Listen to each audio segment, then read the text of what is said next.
Bonjour, c'est l'exposé sur Avignon.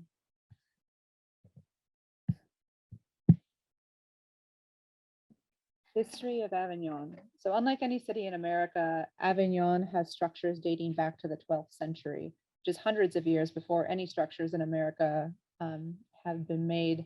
Most of the structures in America date back to the 17th century. So Avignon's most famous history is actually centered in the 14th century when it was selected as the seat of the papacy in 1309 by Pope Clement V. Avignon is the center of the Catholic Church until 1377 and remained one of the residences of the papacy during the Great Schism, which happened between 1378 and 1417. Popes ruled in Avignon and in Rome, and it's unique in Europe's history because of this fact. Many of the other city structures, though, in the historic city center predate the papal palace. So you can see the Palais de Pape. It has an old structure and a new structure because it was constructed by multiple popes. And the Saint Benezet Bridge, which is also one of the historic structures. The Saint Benet Bridge was built in 1177, and what you see in this picture here is what's surviving today. Avignon also has the Cathedral de Notre Dame d'Avignon, which was built in 1150. It still can be visited today. And the most famous landmark is, of course, the Palais de Pape, which has the Palais Vieux, which is the old palace built by Benedict VII, and the Palais Nouveau, which was built by Clement. There are many other structures in the historic city center highlighting the complex history of this region. Its history as a religious center of the largest branch of Christianity is also unique. No city in America has a similar anchor point in Christian history. The closest thing that America has is the Bible Belt in the southern United States. That's where socially conservative Protestant Christianity plays a strong role in society and politics. And the influence of the region is still incomparable to that of the papacy in Avignon. Avignon is also a World Heritage Site for many of the reasons that we already mentioned. It was made a World Heritage Site in 1995, and it has the following criteria under UNESCO. Criterion 1, which is to represent a masterpiece of human creative genius. The collection of monuments in the historic center of Avignon, some of which you can see here, are considered an outstanding example of ecclesiastical, administrative, and military medieval architecture.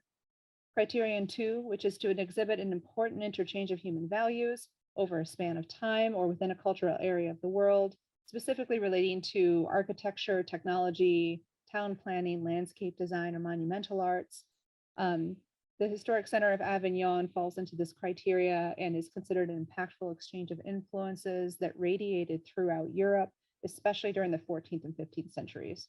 And of course, criterion 4, which is to be an outstanding example of a type of building, architectural or technological expertise, or a landscape which illustrates a significant period of history.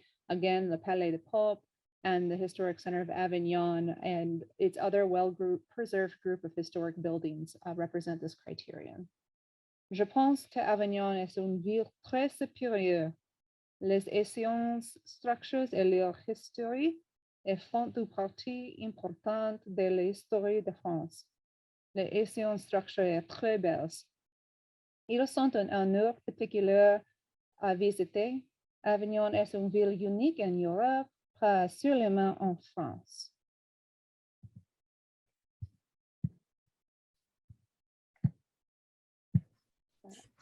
So on the right here is Musée Calvé.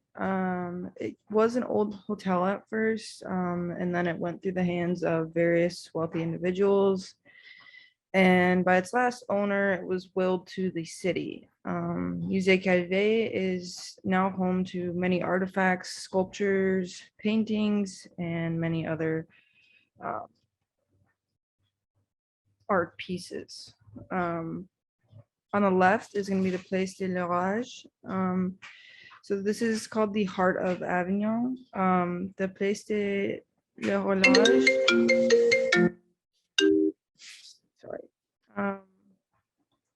is home to the Town Hall of Avignon, a very popular theater, and numerous cafes and restaurants. It's not just one building, it's comprised of many buildings, and it's kind of like a city square. And then the last one in the middle here is the Pont Saint-Benezier. These are the remaining arches of what was once a medieval bridge. This bridge was destroyed during a siege by Louis VIII. It was also made famous by a song called Sur le Pont d'Avignon, and the bridge is a must-see when visiting Avignon. So comparing this to America, we don't have much aged architecture for sightseeing, but we do have some modern adaptations like the Willis Tower that many people visit. Because of the young age of America, we fall behind in the historical architecture tourism category, unlike Avignon and many other places in Europe. Hi, moving on to modern Avignon cuisine and wine. There are many cultural foods, many restaurants that are dedicated to serving national cuisine and cultural foods such as hot au feu and quiche Lorraine cheesecake. Additionally, there are many delicacies appreciated by tourists. Some examples of these are specially prepared spiny lobster and frog legs. In addition, there's one of the very popular desserts known as Les Papalines d'Avignon. This dessert is made of liquor, chocolate, and oregano, which is very unique. Another aspect of cuisine and wine culture in Avignon is wine tasting, which is very popular for locals and people who are visiting. The red wines are fresh, fruity, known for being well paired with grilled meats, and the white wines are gentle and aromatic. To compare to French culture versus American culture, in Ohio, many towns pride themselves on serving local specialty foods. However, we do not have as many delicacies as Avignon does. There are desserts called fried buckeyes that resemble Les Papalines d'Avignon, but they're made of peanut butter and chocolate, so they're not as unique. We also have more local craft beers than we have wines, but alcohol culture is pretty strong in Ohio still, just like in Avignon. And then for my French part, what I would like to say is that je pense que la quiche Lorraine cheesecake est très délicieuse. Je vais manger la délicatesse de l'Auguste. J'ai mangé de nougat, c'est bon. Et je ne bois pas de vin, mais les vins ont l'air de grande qualité. For modern Avignon, there's certainly a lot of culture to be seen. One of the biggest cultural beacons within is the Cinema Utopia Avignon, which is shown here on the left. This is a movie theater that has films from all around the world, all of which are in their original languages that they're recorded in, and there's subtitles. So anyone who comes in could watch, even though they don't necessarily understand what is being said. There are two main theaters, that is, the Republique and the Manutention. There's a bistro and restaurants within the buildings. So after you're done with the movie, you could sit down with fellow moviegoers and you could talk about what you just saw. There are 340 films shown per year, which is way more than any movie theater in America, at least that I've ever seen. Compared to American theaters, we certainly have these types of theaters where you could go and see movies that are not translated with the captions instead, but they're not necessarily that popular. I'd say most movie theaters that you see are just going to show American-made movies like Marvel movies and horror movies and all the things that you're used to in America. And there are certainly outliers. I remember Parasite a couple of years ago was a very popular movie that was filmed in Korea. It isn't very common though. It's just not something that happens in America, unfortunately, because it doesn't have as much exposure as French seems to have.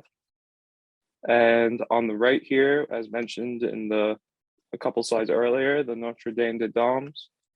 This is also known as the Avignon Cathedral. It is a Roman Catholic church right next to the Palais des Pepes. It has a medieval architecture style, which is very simple, and compared to some of the churches and basilicas in America. For example, St. Peter's in New York, Trinity Church in Boston. If you look at the architecture style compared to Avignon Cathedral, it's much more extravagant in comparison, not only due to the fact that it was built probably 700 centuries later, it's just also very telling that the American cathedrals are very extravagant. There's a lot to see just from looking at the building itself, not from just experiencing what the building has to offer necessarily. One more fun fact about Notre Dame des Dames: the statue on the top of Saint Mary was built in the late 18th century to early 19th century. That's around the same time when St. Peter's and Trinity Church were both being built in the first place. So if that puts into perspective how old this building is. Je trouve la culture d'Avignon très attachante. Les bâtiments sont très anciens, avec une histoire riche. Je trouve Notre-Dame des Dames intéressante car j'ai grandi dans une école catholique. L'église est construite simplement mais avec élégance. J'aimerais visiter un jour. Okay, so Avignon is host to many festivals each year. One of the largest and most important is the Festival d'Avignon. This is an arts festival and the oldest in France. It occurs in July. And each night they have different performances and spectacles. So it's like a month-long thing. They also are host to many other festivals, including a jazz festival, agricultural, medieval, and many other. So here in America, we have many festivals or celebrations, but again, due to the age of our nation, these are often shared traditions that we've adapted from other cultures. I'd say the only one that is unique to us, or one of the only ones that is unique to us, would be maybe the 4th of July, and I'm not sure if we could consider that a festival. A couple examples of festivals that we do have would be Pride, which many nations participate in, and thankfully we participate in across the nation in many cities, and Mardi Gras, which ironically happens to be a French influenced festival. À mon avis, Avignon est une ville très belle. Il est beaucoup d'architecture historique et magnifique. Ce n'est pas la première ville dans ma liste, mais c'est une ville sûrement à visiter. J'aime bien aller dans les festivals d'Avignon. All right, so it's quiz time. What is one reason the Historic Center of Avignon is a UNESCO World Heritage Site? Perry, feel free to put the Jeopardy theme in here.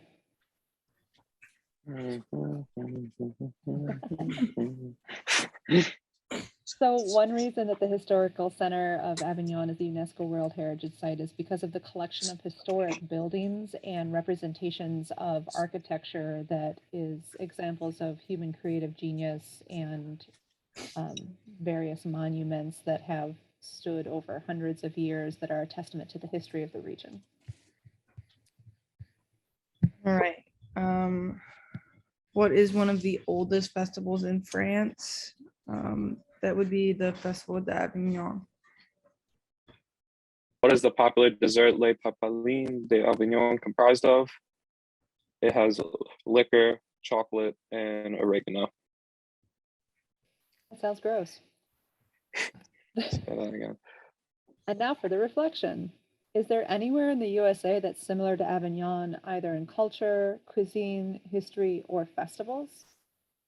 Can you think of any town that has any of these things going on to the extent that Avignon does?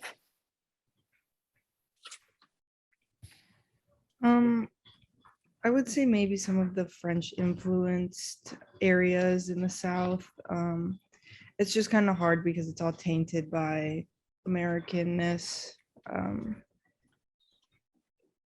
So we don't see a lot of this historical